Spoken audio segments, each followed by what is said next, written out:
디모데전서 6장 3절부터 10절까지 말씀으로 교회다운 교회 우리 14번째 시간 아름다운 생활은 바른 말씀에서 이 제목으로 오늘 말씀을 나눕니다. 6장 3절부터 10절까지 말씀입니다만 6장 3절부터 5절까지에 좀 더 집중해서 오늘 말씀을 좀 나눠보도록 하겠습니다.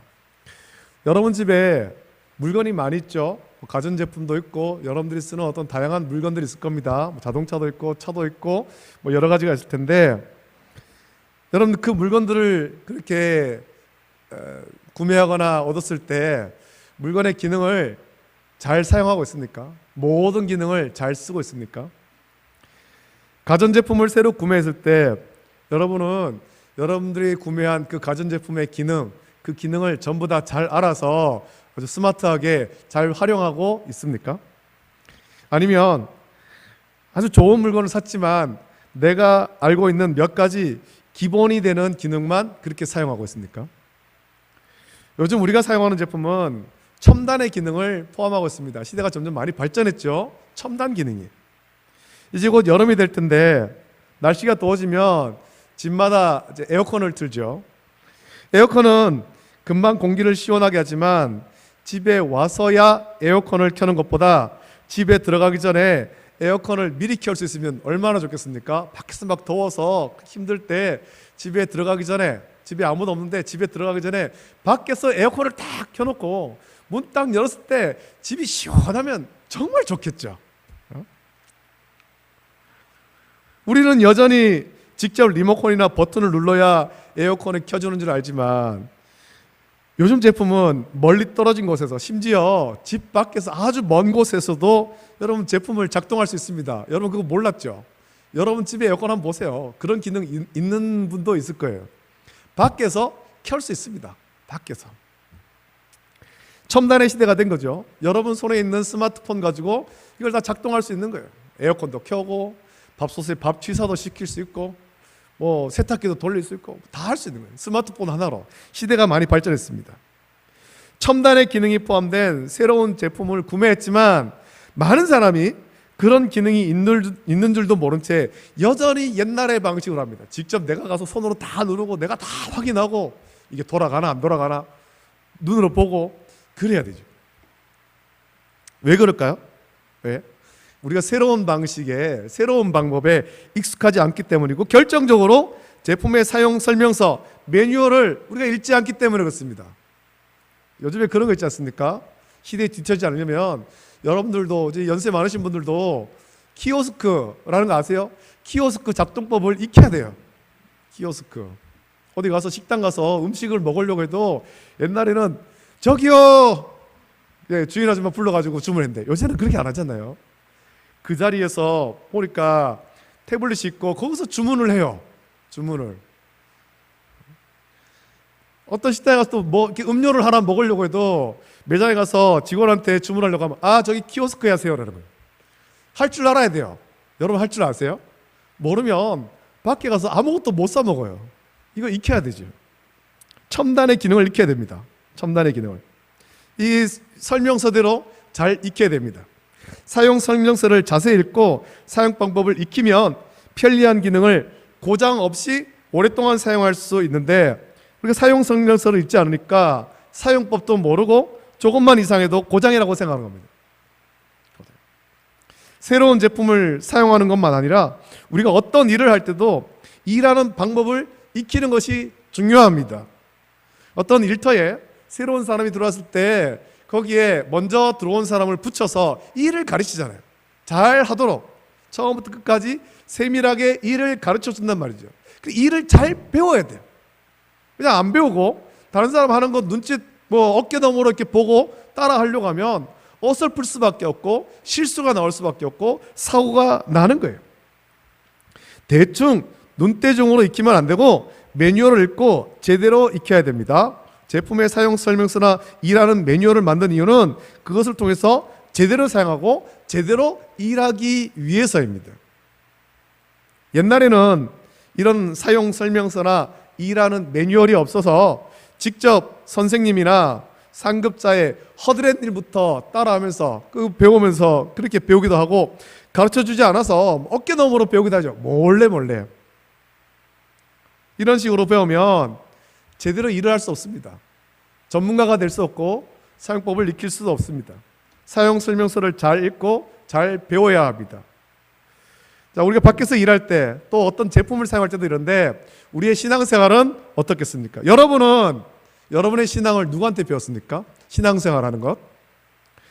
모태신앙으로 예수님을 믿은 성도는 아마 부모님에게서 신앙생활을 배웠을 것이고, 누군가의 전도를 받아 예수님 믿은 성도라면 자기를 전도한 사람에게 신앙생활을 배웠을 것입니다. 그들을 본받아서 지금 여러분의 신앙생활의 모습이 이렇게 지금 만들어진 거예요. 먼저 믿은 누군가를 본받는 것은 정말 중요한 일이죠. 그 사람이 좋은 신앙을 갖다면, 그래서 여러분이 그분에게 좋은 신앙생활을 본받았다면 유익할 겁니다. 하지만 반대의 경우도 있지 않겠습니까? 여러분에게 복음을 전해서 여러분이 예수님을 믿긴 하지만 여러분을 인도한 그분의 신앙생활이 온전하지 않다면, 성경대로 신앙생활하지 않고 자기 편한 대로 하는 그런 모습을 보여줬다면, 그런 모습을 본받게 된다면 그분에게 신앙생활 배운 사람도 온전한 신앙생활 하기가 힘들 겁니다. 예를 들면 주일 성수하는 것도 자기 편한 대로, 자기 편한 대로. 헌금 생활하는 것도 11조와 다른 헌금 생활하는 것도 그냥 이게 어떤 본을 제대로 보여주지 않으면 따라하기가 쉽지가 않다는 겁니다. 우리 믿음의 선대는 온전한 믿음을 지키고 후대의 바른 신앙생활을 가르치려고 애를 많이 썼습니다. 가장 좋은 방법으로 자기가 온전한 믿음을 가지고 바른 신앙생활을 하는 것입니다. 예배와 경건생활에 본을 보이면 그 모습을 본받은 후대도 똑같이 예배와 경건생활을 바르게 할 수 있습니다. 그러나 여러분, 우리가 아무리 완벽한 본을 보이려고 해도 저와 여러분은 완벽할 수 없습니다. 목사라도 똑같죠. 우리 속담에 이런 말 있죠. 털어서 먼지 안 나는 사람 없다. 그 말의 뜻이 우리에게는 크고 작은 허물이 다 있습니다. 우리는 완벽하지 않고 오히려 실수투성이에요. 그래서 우리는 완벽한 본을 보일 수가 없는 거예요. 사람을 본받으려고 하면 그 사람에게서 어떤 허물을 발견하게 될 때 실망하게 되죠. 어떻게 저 사람이 저럴 수가 있는가? 아니, 목사님이 어떻게 저럴 수 있는가? 장로님이 어떻게 저럴 수 있는가? 권사님이 어떻게 저럴 수 있는가? 사람 보다가 실망하게 되는 겁니다. 그래서 우리는 온전한 믿음과 경건 생활을 사람을 통해 배울 것이 아니라 하나님이 주신 매뉴얼이 있습니다. 가장 완벽한 매뉴얼이 있죠. 이 성경으로 배워야 되는 것입니다. 성경은 하나님의 말씀이기 때문에 가장 완벽한 신앙생활을 우리에게 가르쳐 줍니다. 지금도 우리가 성경을 부지런히 읽어야 하는 이유는 하나님의 말씀이 우리를 생명의 길로 인도하고 바른 신앙으로 인도하기 때문입니다. 우리가 이 교회다운 교회를 세우고 바른 믿음을 가지기 위해서 가장 중요한 것은 하나님의 말씀을, 이 성경을 배우고 따르는 거예요. 3절부터 6절까지의 말씀을 우리 같이 읽겠습니다. 3절부터 6절까지. 오늘 정신 때 상추가 나와서 벌써 효과가 많이 나타나는 것 같아요. 3절부터 6절까지 말씀을 같이 한번 읽습니다. 시작. 누구든지 다른 교훈을 하며 바른 말 곧 우리 주 예수 그리스도의 말씀과 경건에 관한 교훈을 따르지 아니하면 그는 교만하여 아무것도 알지 못하고 변론과 언쟁을 좋아하는 자니 이로써 투기와 분쟁과 비방과 악한 생각이 나며 마음이 부패하여지고 진리를 잃어버려 경건을 이익의 방도로 생각하는 자들의 다툼이 일어나느니라. 그러나 자족하는 마음이 있으면 경건은 큰 이익이 되느니라. 아멘. 지금 우리는 신구약 성경 말씀을 묵상하며 하나님을 예배합니다만, 초대교회 때는 예수님의 말씀, 예수님이 공생의 기간 동안에 전해주신 그 말씀, 사도들이 그 말씀을 기억하고 그 말씀을 그대로 전했던 것 같습니다. 사도들은 성도들이 모인 곳에서 말씀을 전할 때 예수님의 말씀을 다 기억하면서 그걸 그대로 전했습니다. 예를 들어 예수님께서 들려주신 산상수훈을 사도들도 그대로 가르친 거예요. 이게 해석하지 않고 그대로 가르쳤죠. 그리고 사도들을 통해 예수님의 말씀을 들을 때 그 말씀을 듣는 성도는 가슴이 벅차고 은혜가 충만해지는 거예요. 예수님께서 그때 그 산에서 이렇게 말씀하셨어, 이렇게 전하는 거예요. 그래서 이 당시에 1세기의 바른 말씀이라고 하면 예수님이 가르치신 복음과 사도들이 경건에 관해서 가르친 교리, 이 두 가지를 말한 겁니다. 예수님께서 하신 말씀을 그대로 전하고 그 다음에 사도들은 이 말씀을 따라서 우리가 이제 그리스도인이 되었으니, 예수님 믿는 사람이 되었으니 이렇게 살아야 되지 않겠느냐라고 전하는 것이 있었죠. 이 두 가지인 겁니다. 우리가 복음과 교리, 이 두 가지가 우리 신앙을 얼마나 윤택하게 하고 풍성하게 하는지를 알아야 됩니다. 복음은 하나님이 세상을 사랑하사 독생자 예수 그리스도를 보내어 우리를 죄에서 구원하심에 대한 선포입니다. 이 복음이 선포될 때 복음 앞에서 사탄의 세력은 두려워서 떨게 되는 거예요. 그리고 신앙이 약하던 자들도 온전한 복음을 듣고 깨달으면 구원의 은혜로 말미암아서 다시 일어날 힘을 얻게 되는 거예요. 그래서 여러분, 우리가 몸과 마음이 연약한 사람들이 그 연약한 채로 집에 누워 있을 것이 아니라 예배 자리에 나와야 됩니다. 예배 자리에 나와서 하나님 말씀을 들으면 그 말씀이 우리를 살리는 것이죠. 힘과 능력을 주시는 것입니다. 이게 복음의 능력이죠. 삶의 여러 가지 일로 인해서 낙심했던 자가 교회에 나와서 예배를 드릴 때, 하나님 말씀이 선포될 때 그 말씀을 통해서 구원의 기쁨과 감격을 누리고 다시 살아갈 힘을 얻게 되는 거예요. 내 힘으로 사는 것이 아니라 성령을 의지해서 살아갈 힘을 말씀을 통해서 얻게 되는 것입니다. 이게 복음의 능력입니다. 자, 그렇다면 교리는 무엇입니까? 교리는 우리 신앙생활의 원리입니다. 우리가 어떻게 사는 것이 복음대로 사는 것인지, 온전한 신앙생활인지를 규정한 신앙의 체계인 것입니다. 그래서 교리는 우리를 아주 섬세하게 빚어서 완전한 하나님의 사람이 되게 도와주는 거죠. 복음대로 살도록 도와주는 것입니다. 우리가 온전한 신앙생활을 하려면 복음과 온전한 교리를 따라야 됩니다. 이 두 가지를 온전히 붙잡으면 교회가 회복되고 부흥하는 은혜가 나타나는 거예요. 우리가 다른 걸 안 해도, 교회에서 뭔가 다른 것을 많이 안 해도 온전한 복음을 듣고 온전한 복음을 따르고 온전한 복음을 따라 살도록 가르치는 그 교리를 잘 따르면 하나님께서 우리 가운데 복음으로 말미암아 심령의 회복 주고 가정의 회복을 주고 교회에 회복을 주는 것입니다. 그래서 복음이 중요한 거예요. 마지막 때 환난과 핍박과 고난과 역경이 있어도 반석 위에 세운 교회가 되고 성도가 되어서 비가 내리고 창수가 나고 바람이 불어도 무너지지 않는 하나님 기뻐하시는 교회다운 교회, 성도다운 성도가 되는 것은 오직 복음으로만 가능하다는 거죠. 오직 복음.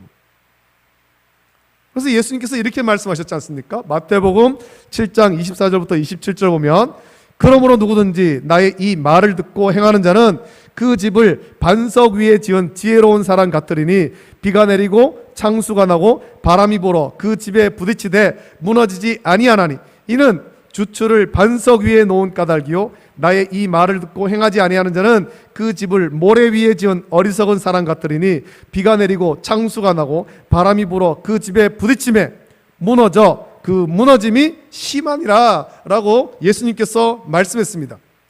이 말씀이 복음과 온전한 교리를 굳게 붙잡으라는 겁니다. 다른 것이 아니라 오직 복음 위에 견고히 서라. 복음 위에. 우리가 이 마지막 때를 살면서 오직 복음과 온전한 교리를 붙잡아서 주님이 다시 오실 때까지 주님이 기뻐하시는 온전한 믿음을 지키는 성도가 다 되기를 예수님의 이름으로 축복합니다. 우리가 온전한 복음과 참된 교리만 굳게 붙잡으면 어떤 악한 세력이 교회를 흔들어도 또 성도를 흔들려고 해도 흔들리지 않지만, 하나님 말씀을 붙잡지 않으면 그때부터 교회에 나타나는 현상이 있습니다. 어떤 현상이 나타나는가? 복음을 붙잡지 않으면 그때부터는 다툼과 분열이 나타나게 된다는 겁니다.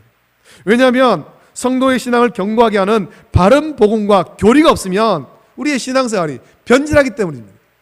믿음이 변질한다라는 거예요. 하나님의 말씀이 우리 속에 있고 살아서 역사해야 우리가 하나님이 기뻐하신 뜻대로 온전하게 변할 수 있는데, 하나님 말씀이 우리 안에 없으면 그 자리를 우리의 악한 본성이 차지하는 겁니다.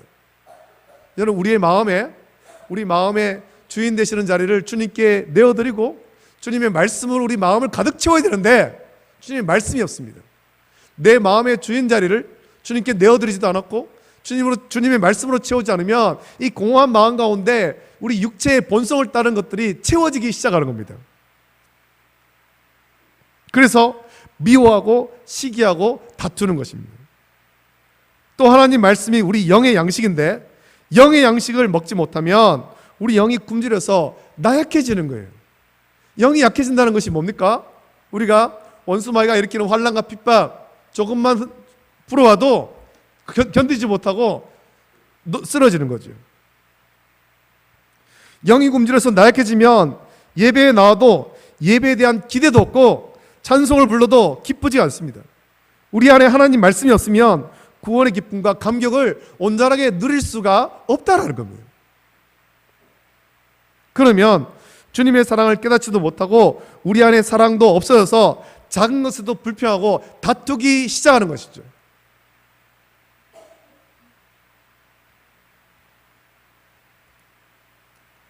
더 무서운 것은 하나님 말씀이 없으면, 우리가 복음을 붙잡지 않으면 우리가 우리의 사랑이 식고 교회의 주의 사랑이 식어서 냉랭해지는 거예요. 성도들과 만났는데 눈빛이 아주 차갑고 같이 있으면 막 찬바람이 쌩쌩 불고 교회 안에 들어왔는데 따뜻하다는 느낌이 없고 냉랭해지는 거예요. 냉랭해지는 거예요. 우리 신앙이 냉소적으로 변합니다. 그래서 목사가 어떤 말씀을 선포해도 은혜를 못 받는 거예요. 무엇이든 부정적으로 보게 되고 불평하고 다투게 되죠. 무엇 때문에? 복음을 붙잡지 않으면. 그 사람은 자기 안에 하나님 말씀이 없어서 이미 하나님의 은혜를 잊어버려 이미 영혼이 병든 겁니다. 그래서 목사가 무슨 말씀을 선포하면 목사님 또 오늘 내 들으라고 저런 소리 안 해. 냉소적이 되는 거죠. 냉소적으로. 복음을 붙잡지 않는 겁니다.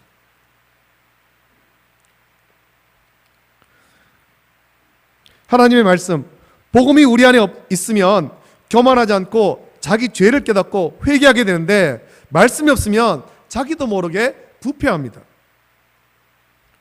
여러분, 성경에 기록된 나병, 오늘날에는 한센병이라고 부르는 이 병이 무서운 것은 병들어서 자기 몸이 썩어가는데 그걸 몰라요.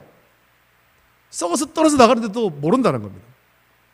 하나님 말씀이 우리 안에 없고 죄가 우리를 지배하면 죄로 썩어갑니다. 그래서 생명을 잃지만 그걸 깨닫지 못합니다. 그래서 죄가 무서운 거예요. 죄에 오염되면. 5절 말씀 보면 마음이 부패하여지고 진리를 잃어버려 라는 말이 나오죠. 이 교회가 잃어버리는 것 중에서 가장 심각한 것은 진리를 잃어버린 겁니다. 복음의 진리를 잃어버린 거죠. 여러분들도 이제 나이가 한 살씩 두 살씩 늘어가면서 건망증이 많죠? 건망증이 생깁니다. 오늘 많은 사람이 건망증으로 고통받습니다. 건망증은 자꾸 무엇을 잃어버립니다.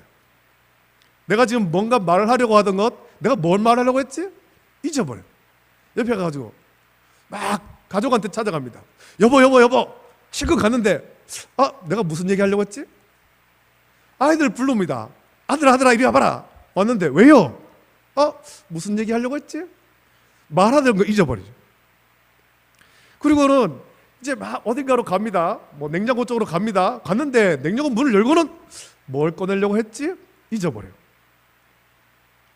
그리고는 핸드폰 손에 들고 막 전화하면서 야, 내 지금 내 핸드폰 잃어버려가지고 핸드폰 찾고 있다. 가지고 다니던 거 잊어버리죠. 건망증이 고통스러운 것은 자기가 무엇을 하려고 했는지를 잃어버려서 방황하는 거예요. 잊어버리면 방황하게 돼요. 방황하게. 교회가 진리를 잃어버리면 어디로 가야 되는지 방향을 잃어버리고 방황합니다. 세상에서 방황하는 거예요. 교회가 복음의 진리를 잃어버려서 방황하기 시작하면 세상은 더 큰 혼란에 빠질 수밖에 없습니다. 교회가 복음 위에 진리 위에 굳게 서서 하나님이 보이신 생명의 길을 바르게 보여줘야 되는데, 그래서 사람을 생명으로 인도해야 되는데 이것을 잃어버리고 교회가 방황하면 어떻게 사람을, 저 많은 세상의 사람들을 생명의 길로 인도하겠습니까? 우리가 진리를 잃어버렸는데, 우리가 길을 잃어버리는데. 그래서 교회는 진리를 잃어버리지 않기 위해서 항상 자기를 점검해야 됩니다. 우리가 복음 위에 바르게 서 있지 않으면 바르게 서 있는지, 아니면 복음을 버리고 엉뚱한 것을 따라가고 있지 않은지 항상 점검하고 진리를 잃어버리지 않도록 조심해야 됩니다. 3절에서 바울은 경고하기를 누구든지 다른 교훈을 하며 바른 말 곧 우리 주 예수 그리스도의 말씀과 경건에 관한 교훈을 따르지 아니하면 이라고 경고했습니다. 이런 사람이 진리를 잃어버린 사람이고, 이런 사람이 교회를 방황하게 하는 거예요. 여러분, 교회가 진리를 한번 잃어버리면 이걸 다시 찾는 건 너무 힘들고 어려운 일이에요. 왜 어렵냐면, 첫째로는 자기가 진리를 잃어버렸다라는 사실을 모르기 때문이죠. 그걸 못 느끼는 거예요. 외형적으로는 여전히 교회입니다. 주일이 되면 사람들이 예배당에 모여서 예배합니다. 성경도 읽고 찬송도 부릅니다. 하지만 그 안에 진리가 없고 다른 것으로 채우게 됩니다. 그것이 무엇입니까? 바울은 그 진리를 빼버리고 거기에 채우는 것을, 이런 사람을 경건을 이익의 방도로 생각하는 자들이라고 했습니다. 그 말은 진리를 빼버리고 어떤 육체의 욕심, 육체의 정욕, 이런 것들로 채우기 시작한다는 거예요. 이들이 복음을 떠났기에 이들 때문에 교회 안에 다툼이 일어난다고 했습니다. 여러분, 우리 주변에도 보면 교회라는 이름을 사용하는 곳이 많습니다. 그 중에는 우리처럼 복음의 진리를 따른 교회도 있지만 교회가 아닌 데도 있습니다. 교회가 아닌데도 교회라고 쓰는 데가 있죠. 신천지도 있고 여호와의 증인도 있고 JMS도 있고 있습니다. 그들도 보면 그 간판 걸어놓은 거 보면 다 교회라고 붙여놨어요. 교회. 예수님 믿지 않는 사람이 보면 다 똑같은 교회로 보이는 거죠. 우리 교회나 그들 교회나. 하지만 교회라는 이름을 사용하지만 그들은 복음의 진리에서 떠났고 진리를 잃어버린 자들이에요. 그 안에는 진리가 없습니다. 생명의 진리가 없는 거예요.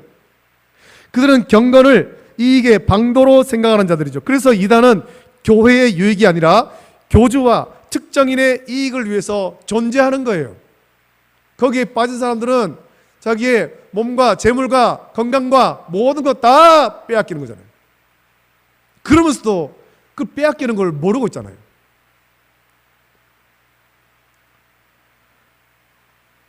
그들은 그것을 들키지 않게 숨어서 하기 때문에 사람들이 그걸 잘 모른단 말입니다.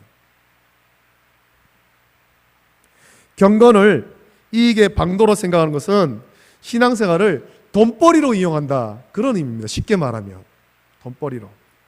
성도 한 사람 한 사람을 돈벌이 수단으로 생각하는 거예요. 성도 한 사람 한 사람은 헌금이 얼마고 이래 생각하는 거예요. 그건 이미 교회가 아닌 거예요.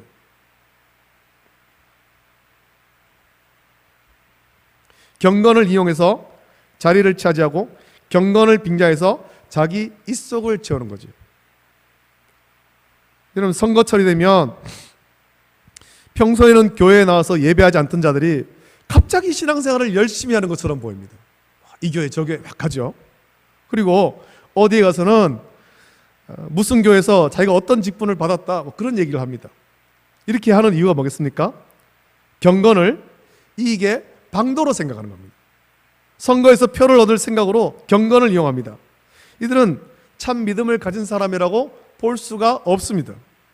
또 이들에 휩쓸려서 동조하는 자들은 그들과 함께 다툼을 일으키는 자가 될 뿐이에요. 교회는 그런 곳이 되어서는 안 되죠. 세상의 선동에 휩쓸려서는 안 됩니다. 세상의 어떤 이익에 교회가 이용돼서는 안 된다는 겁니다. 그래서 교회에서는 세상의 정치적 발언이나 주장을 하면 안 되는 거죠. 이 단위에서 오직 복음만 선포돼야 되죠. 예수님께서 성전에 올라가셨을 때 성전에는 장사하는 자들이 성전을 차지하고 있었습니다. 그곳에 은혜와 진리는 없고 장사꾼만 가득했습니다. 예수님은 이들을 다 내쫓고 책망하셨으며 성전을 깨끗하게 했습니다. 하나님을 온전히 예배하는 것으로, 기도하는 것으로 다시 깨끗하게 하신 거예요. 교회가 교회다워지려면 복음 외에 채워놓은 그런 것들을 다 버려야 되죠. 그리고 복음의 진리로 다시 가득 채워야 됩니다. 저와 여러분들의 심령 속에 예수님의 말씀으로 가득 채워야 되는 거예요. 그 말은 항상 복음만이 선포되고 복음을 듣고 성도는 자기 신앙생활을 복음으로 점검하고 복음으로 배워야 한다는 겁니다. 우리가 온전한 복음만 따르면 그 복음이 우리에게 진리를 깨닫게 하고 생명의 길로 인도합니다. 우리의 남은 인생을 살아갈 때 우리가 어떻게 살아가야 될 것인가, 복음이 우리를 인도하는 거죠. 교회에서 온전한 복음이 선포되지 않으면 그 교회에서 예배하는 성도는 은혜 받을 수도 없고 서서히 병들게 됩니다. 병이 들면 우리 안에 악한 성품이 자리를 차지해서 다툼이 일어나고 경건을 이익의 방도로 생각하게 되는 것입니다. 이것이 병들어서 썩은 교회예요. 교회에 하나님 말씀이 없어지면 세상의 사교단체와 다를 바가 없게 됩니다. 교회에 하나님 말씀이 없으면, 복음이 선포되지 않으면 그 교회에 나와서 예배하는 성도는 어떻게 신앙생활을 해야 되는지 바르게 배울 수 없고, 잘못된 신앙, 교회를 유익하게 하지 않고 오히려 어지럽히는 그런 잘못된 신앙을 가지게 되는 겁니다. 그러면 그 교회는 교회다운 교회가 되지 못하죠. 우리는 오직 복음만 따라가야 되고 교회에서는 오직 복음만 선포되어야 됩니다. 그것이 교회다운 교회를 세우는 방법이에요. 오늘 우리는 복음의 진리를 굳게 붙잡고 성경을 통해서 바른 신앙생활을 배우고, 우리 가운데 누구라도 성경을 떠나 다른 교훈을 하며 바른 말, 곧 우리 주 예수 그리스도의 말씀과 경건에 관한 교훈을 따르지 않으면 성경 말씀으로 그것을 책망하고, 그래도 듣지 않거든 그들을 멀리해서 우리의 신앙을 바르게 지켜야 됩니다. 내 신앙을 지키기 위해서라도 그렇게 해야 되죠. 그것이 교회를 교회답게 지키는 방법입니다.